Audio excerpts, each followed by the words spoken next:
papan tulisnya pada video sebelumnya memang terlalu penuh, jadi agak sedikit membingungkan. Mungkin kita kurangi dari kepenuhan tulisannya, kita persingkat atau mungkin pada setengah penuh sudah kita hapus lagi supaya tidak terlalu penuh.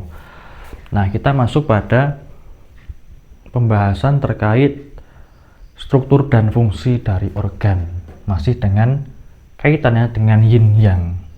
Kita tulis dulu, ini ada yang dan ada yin. Yang itu adalah fungsi organ, sedangkan yin adalah struktur organ. Nah, sebagaimana yang pernah kita sedikit pelajari, kalau fungsi berarti dia itu kaitannya dengan pekerjaan atau tugas dari organ, sedangkan kalau struktur itu dari bentuk fisik organ. Untuk membedakannya ya sudah bagaimana yang pernah kita bahas, yaitu terkait dengan jantung. Bentuk jantung seperti jantung pisang, warnanya merah, banyak pembuluh darah seperti itu yang bisa kita pegang, bisa kita lihat fisiknya, itu adalah struktur. Kemudian kalau pekerjaannya yaitu memompa darah, itu adalah fungsi atau kerja yang digerakkan oleh chi atau energi, seperti itu. Nah, kemudian antara fungsi dan struktur ini, sebagaimana yin dan yang dan yin, itu mereka saling membutuhkan dan saling melengkapi. Karena apa? Karena pada jantung contohnya, struktur ini tidak akan punya guna kalau tidak ada pekerjaannya, kalau dia tidak punya fungsi kerja atau tugas, yaitu memompa darah. Begitu juga kalau yang namanya fungsi kerja dan tugas itu mau dilaksanakan, ya tentu butuh tempat dan butuh alat, yaitu fisik, struktur, bentuk, dan wujud. Kita tambahkan di sini wujud dari jantung, seperti itu. Jadi keduanya saling membutuhkan dan saling melengkapi. Tidak bisa tidak bisa kemudian hanya salah satu, itu tidak memungkinkan. Itu terkait dengan jantung pada fungsi kerja tugas dan pada struktur bentuk fisik atau wujudnya. Ini harus benar-benar dipahami, Nah, ini pada jantung. Kita ambil contoh yang lain. Kita ambil contoh pada organ limpa. Pada limpa atau kalau disingkat itu SP, spleen. Kalau bahasa Inggrisnya adalah spleen, limpa atau spleen. Nah, kemudian limpa itu strukturnya bisa, ini agak sulit digambarkan kalau di sini, tapi mungkin bisa dicari gambarnya di internet. Nah, itu bentuk fisiknya, wujudnya itu adalah seperti itu berarti struktur, yaitu yin-nya. Kemudian kalau fungsinya itu salah satunya adalah mencerna makanan, mengubah bentuk makanan. Nah, itu kemudian juga olahan dari makanan atau minuman itu nantinya dibentuk sebagai darah. Nah, keduanya ini kan saling melengkapi dan saling membutuhkan antara fungsi limpa dan bentuk fisik wujud dari limpa. Karena fungsi limpa membutuhkan yang namanya struktur, bentuk fisik, dan wujud limpa untuk melakukan pekerjaan di situ sebagai kantornya. Kemudian struktur, kemudian bentuk fisik dan wujud dari organ limpa itu juga perlu adanya kegiatan di situ, pekerjaan, tugas dan fungsi dari limpa. Nah, dan keduanya ini juga memang saling membutuhkan dalam arti bentuk fisik wujud dari limpa itu kan terbentuk juga ada di situ ada darah. Nah, darah itu dihasilkan dari mana? Dari fungsi atau kerja atau tugas dari limpa.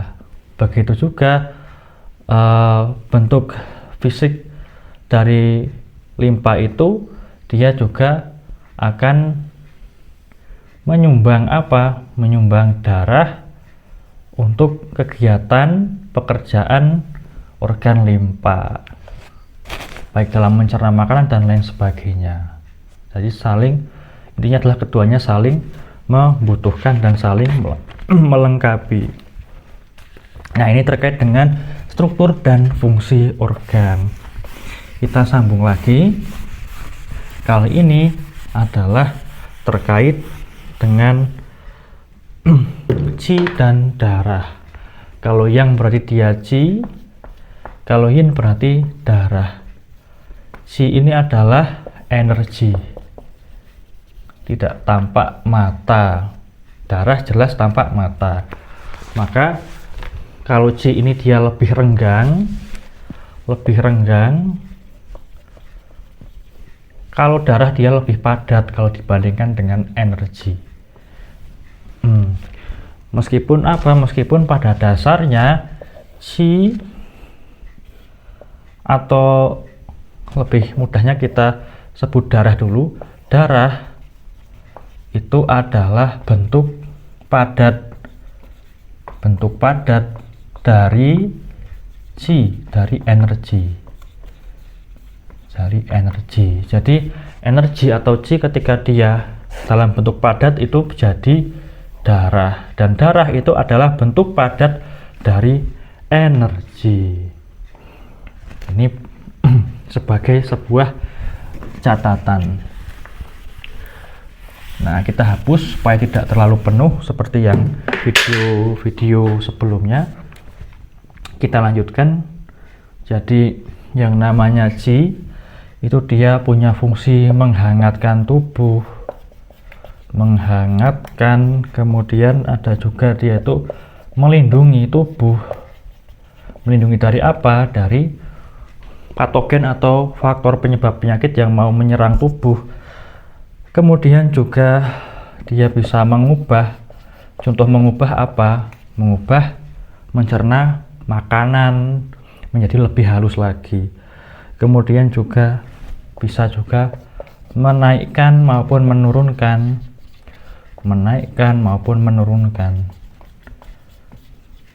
Yang dinaikkan dan diturunkan apa? Contohnya adalah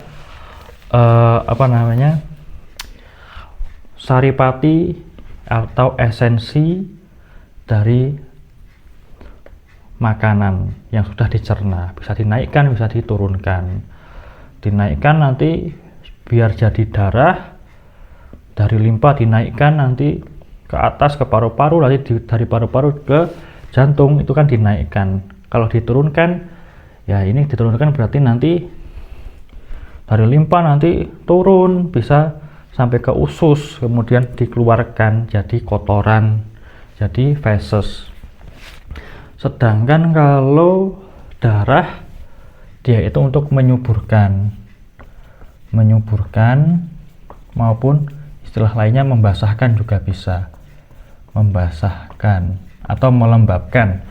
Nah, jadi intinya adalah menyuburkan, membasahkan atau memberi nutrisi kepada seluruh bagian yang ada di tubuh, dan membasahkan supaya tidak terlalu kering.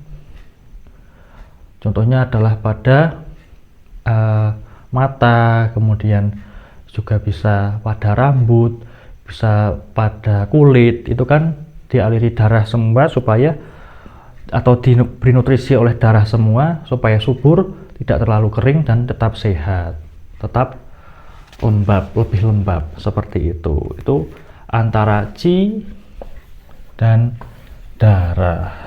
Nah, mungkin tambahan satu lagi, yaitu Ini pada pembahasan qi memang belum terlalu kita merinci terkait dengan qi, tapi terkait dengan qi atau energi kita pahami dulu garis besarnya, bahwa di tubuh kita itu ada energi daya penggerak untuk melakukan semua proses di tubuh kita. Nah, kemudian ini yang dan ini yin, bahasanya adalah terkait dengan qi. Jadi di tubuh itu ada yang namanya qi pertahanan, dan ada juga qi penggizi, qi pertahanan dan qi penggizi. Sudah jelas dari namanya saja bisa diingat-ingat, qi pertahanan dan qi penggizi. Penjelasannya seperti apa? Qi pertahanan dia itu tugasnya adalah melindungi dan menghangatkan tubuh.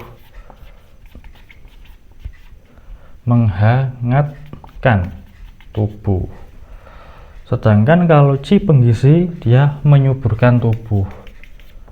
Menyuburkan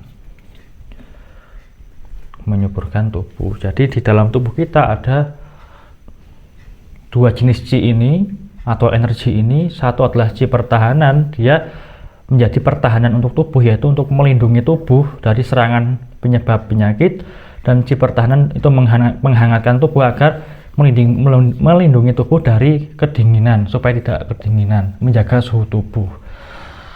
Kemudian kalau qi penggizi, sebagai namanya ada di sini, ada gizi, itu untuk menyuburkan tubuh, memberi nutrisi ke tubuh, ke seluruh tubuh. Kemudian memberi gizi dan memberi nutrisi, memberi gizi, melembabkan, membasahkan seluruh bagian tubuh. Ini di sini adalah yang, di sini adalah yin. Letaknya di mana qi pertahanan dan qi penggizi? Kalau qi pertahanan dia itu adanya di kulit dan otot. Nah, sudah jelas berarti kulit dan otot itu bagian luar tubuh. Itu kan wilayah dari yang. Bagian luar adalah wilayah dari yang. Kalau qi penggizi itu di mana? Dia adanya di organ dalam. Nah, organ dalam berarti di dalam tubuh. Dalam itu kan berarti adalah sifat dari atau wilayah dari yin. Nah, kata kuncinya sudah jelas. Yang berarti di luar tubuh, yin berarti di dalam tubuh. Yang di luar tubuh itu adalah qi pertahanan. Di luarnya di mana? Di kulit dan di otot. Tugasnya untuk melindungi tubuh dan menghangatkan tubuh. Nah, kemudian kalau yin itu di dalamnya di mana? Di organ dalam. Di situ ada qi penggizi yang tugasnya apa? Untuk menyuburkan tubuh, memberi gizi, memberi nutrisi, melembabkan, membasahkan seluruh area tubuh yang membutuhkan. Seperti itu. Ini perbandingan antara qi pertahanan dan qi penggizi. Nah, mungkin kita cukupkan. Setelah ini kita masuk ke materi terkait penerapan 4 prinsip yin yang pada kedokteran atau pengobatan Tiongkok. Terima kasih.